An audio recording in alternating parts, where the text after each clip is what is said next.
Hello everyone and welcome back to my channel Gyan Sampada. Today we are going to continue with another type of semiconductor device, that is Gunn diode.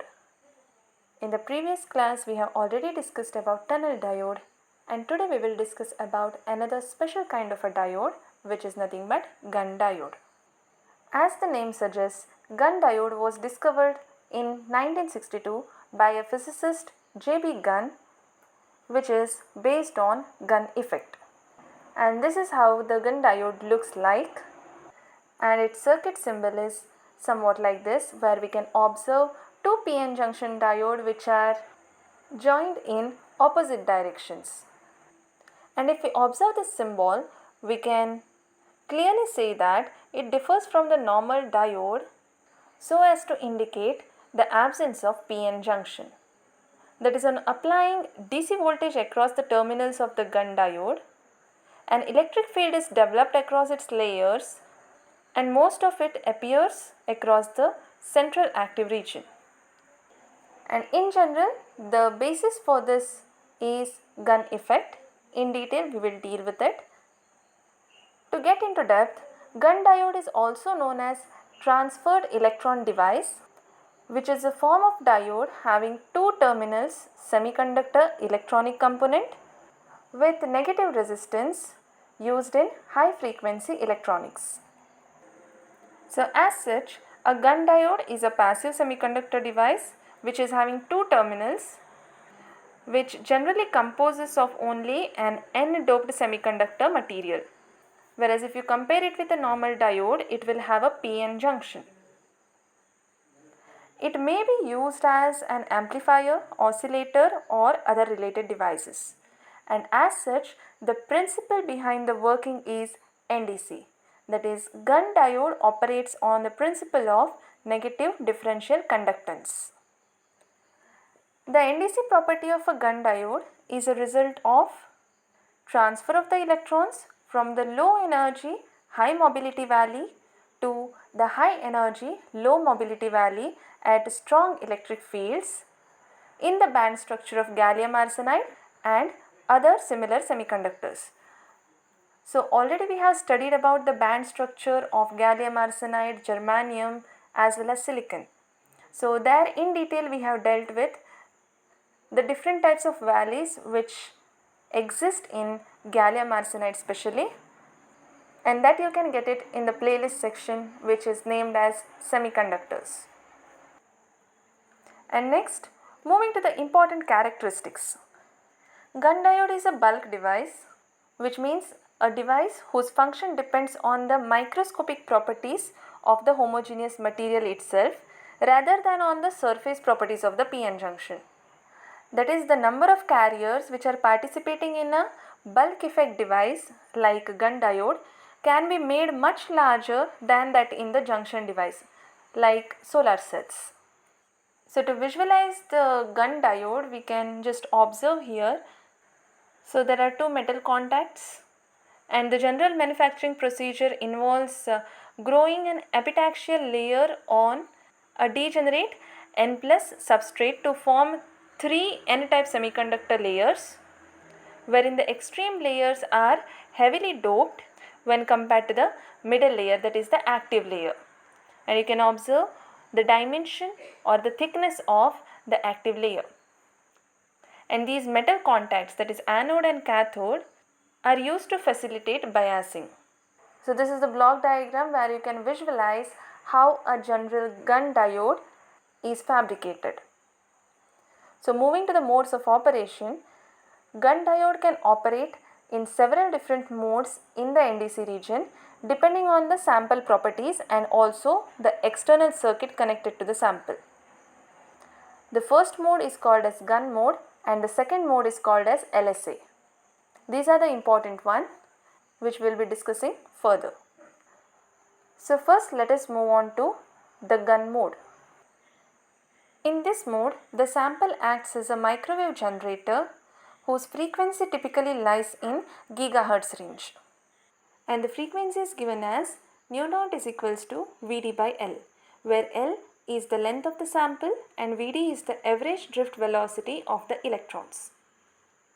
Here, the period of the signal is equal to the time of transit of electrons from one end of the sample to other, and the Gunn mode thus is also called as transit time effect.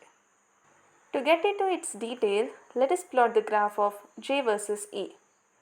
The nature is somewhat like this, where the central part where there is a decrease in the current density even when electric field is increasing, that is called as NDC region, which is evident here. So even if electric field is going on increasing, J value is going on decreasing. For this, we have to draw a horizontal line such that the two regions will have equal areas. That is, you can observe this region as well as this region.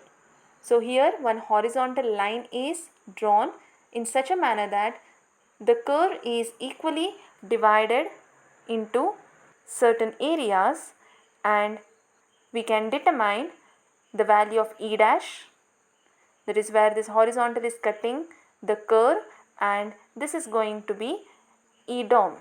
Dom means domain. So this is the value of E dom, and this method for determining the fields is called as equal areas rule. So to get the value of E dash and E domain, we just need to draw one horizontal line which denotes J domain in such a way that the NDC region and its corresponding areas are divided into equal areas, and where the initial curve cuts the x-axis that denotes E prime, and at the end where it is going to cut the x-axis that is denoting E domain. And from this rule we can also determine the domain velocity by the formula V domain is equals to J domain divided by NE. So the value on y-axis for getting the equal areas is J domain. Dividing by NE, we get V domain. And the unstable NDC state has given a way to the state in which the field distribution is split into two regions, namely one is with low field, that is E prime, and another one is with high field, E domain. So if you plot a graph of electric field as a function of x, we can distinguish between the low field value, that is E prime, and the high field value, that is E domain. So here also lower value and higher value. Only the coordinates have changed, and in both the graphs we can observe E prime and E domain value. And if we observe the drift velocities for these two fields, that is E prime and E domain, are going to remain equal, which means the domain shape is also stable, which implies that differential conductivity is positive in both the regions. And to understand in terms of conduction band, we say that high field domain is populated with low mobility electrons, and remainder of the specimen is populated with high mobility electrons. Even though the mobilities are widely different in these two regions of JE curve, which we have already seen, these electrons have the same speed. So these are some of the parameters which need to be understood while dealing with Gunn mode. So let V be the external voltage which is given by this formula. V is equals to E domain into W plus E dash into L minus W, where W is the width of the domain. So here E domain into W is nothing but the drop across the domain, and E dash into L minus W is the drop across the remainder of the sample, because L is the total length of the sample. So already we have observed what is the construction of a Gunn diode, and it helps us in understanding these factors clearly. So graphically also we have seen that E dash is less than E domain. So let us assume E dash is very much less than E domain. In that case, we can say that W is approximately equal to V minus E dash L divided by E domain. And this is the formula which gives the width of the domain. and the width of the domain is generally of the order of few microns, and here you can observe that one also. Gunn mode or Gunn domain requires favorable conditions like enough time for the growth process, and if not satisfied, then the Gunn oscillations will not be observed only, which means that the NDC property actually is going to disappear. And the very important condition or crucial factor in discriminating between the various modes is the quantity N naught into L. That is nothing but the concentration length product. And if you want to take an example, that is gallium arsenide, we must have N naught into L greater than or equal to 10 to the power 12 per centimeter square in order for the specimen to operate in Gunn mode. So this is very essential parameter or the crucial factor corresponding to gallium arsenide for working in Gunn mode. So next question arises is, what actually is this concentration length product? We know that when excess of charge density, let us consider delta rho, is placed in a medium, the excess density is going to decay with respect to time, and the decay is exponential, given as delta rho of t, that is change in charge density with respect to time, is equals to delta rho of 0 into e raised to minus t by tau d, where tau d is dielectric relaxation time and the value of tau d is equals to epsilon by sigma. Here epsilon is the dielectric constant and sigma is the conductivity of the medium. And delta rho of 0 is nothing but the initial charge density. One thing to remember is the Gunn diode, the important parameter or the principle is the NDC region, that is negative differential conductance region. So in NDC region, sigma, that is conductivity of the medium, is going to be negative.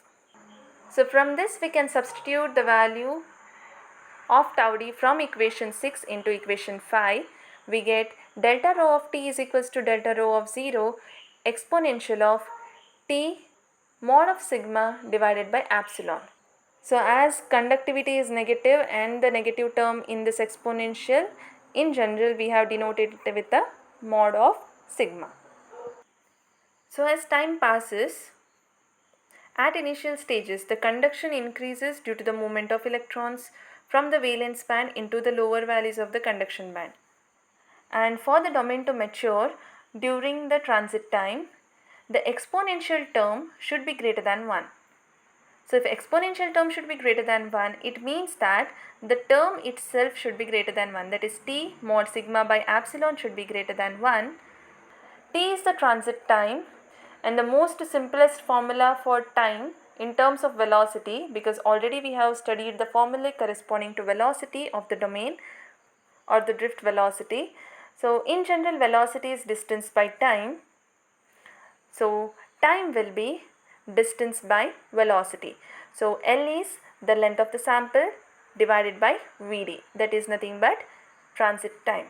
So substituting that, then we also have the value for sigma as Ne mu. So as it is a average one, we have denoted it as N naught E mu bar, where mu bar is equals to N1 mu 1 plus N2 mu 2 divided by N, which shows the formula for average mobility.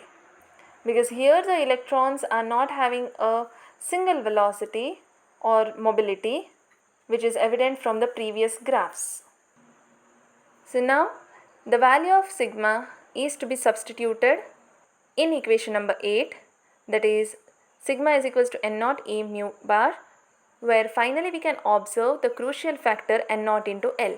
So keeping N naught into L into left side and moving other parameters towards the RHS. So epsilon Vd divided by E mu bar, and the crucial factor N naught into L should be always greater than epsilon Vd divided by E mu bar. And this is the necessary condition for discriminating the various modes of working in Gunn diode. So these are some of the details about Gunn mode, and the next type of mode is LSA mode. So as such, LSA means limited space charge accumulation, and this is another mode of Gunn diode which was discovered by Copeland in 1966. In this mode, domain inhibition takes place. That is, here the domain is inhibited from forming, that is, it is going to be quenched, and thus the field remains uniform throughout the sample. And thus, the sample will remain in NDC region only, which is the ideal region of working for Gunn diode. Domain quenching is done by the application of high frequency bias to the sample, and here J versus E or I versus V characteristics looks like this. Again, this is the NDC region. This point is called as peak point, and this is the valley point. The voltage corresponding to peak point is called as threshold voltage, that is minimum voltage, where the NDC region is going to start up, and this indicates the AC signal.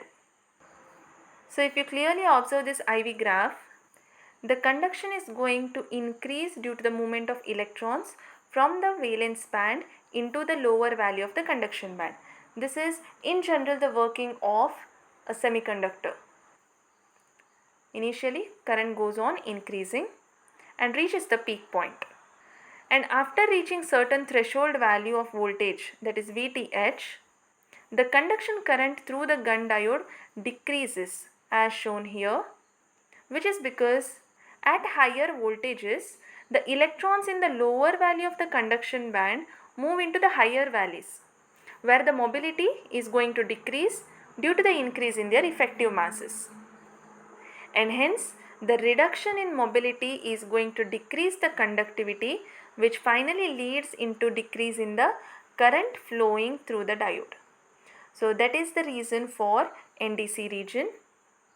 So everywhere the structure or the band structure, band diagram of a given semiconductor which is used for fabricating Gunn diode is very important. So the band structures or the valleys, gamma valley, L valley, X valley, what we have studied while studying the basics of semiconductor, they find the application while studying these applications like Gunn diode. So as a result, the diode is said to exhibit negative resistance region, that is starting from the peak point to the valley point in the IV characteristic curve. So that's why this effect is called as transferred electron effect, due to which Gunn diodes are called as transferred electron devices. So negative resistance, because we know that V is equals to IR, so R is equals to V by I. So here V is increasing, I is decreasing, which shows a special feature, that is negative conductance. And in LSA mode, the necessary condition is V should be greater than V0, where V is the circuit frequency and V0 is nothing but Vd by L, which is the intrinsic frequency, what we have already seen earlier. So clearly the condition says that V, that is the circuit frequency, should be greater than the intrinsic frequency V0, due to which we can say V into L should be greater than Vd. And generally this is approximately equal to 10 to the power 7 centimeter per second in gallium arsenide. One point to remember is the diode is going to operate in LSA mode regardless of this N0 into L value. And as the diode in LSA mode retains its NDC property, it can be used as an amplifier. So this is the application part. So these are some of the details about Gunn diode and its working mode, that is Gunn mode as well as LSA mode, which we have dealt in detail by making use of some graphical representations as well as the corresponding equations. Now finally let us move on to the advantages and disadvantages of Gunn diode. Moving to the advantages, the fact is that they are the cheapest source of microwaves. So even if you compare it with other klystron tubes, Gunn diodes are the best and cheapest options for microwaves production. Moving to its size, they are very compact in size and they operate over a large bandwidth and possess high frequency stability. So these are some of the important advantages of Gunn diode. Whereas moving to the disadvantages, they have a high turn on voltage because the Gunn diode works in NDC region. So for NDC region, first it has to move to the peak current which we have just observed in the previous graph, because that is the corresponding threshold voltage, or even we can say with respect to the frequency. So for attaining NDC region, it requires high turn on voltage, and thus it will have certain working frequency due to which it is less efficient below 10 gigahertz. And also they exhibit poor temperature stability. So temperature is going to change, with respect to that the stability or the working of Gunn diode is also going to get affected.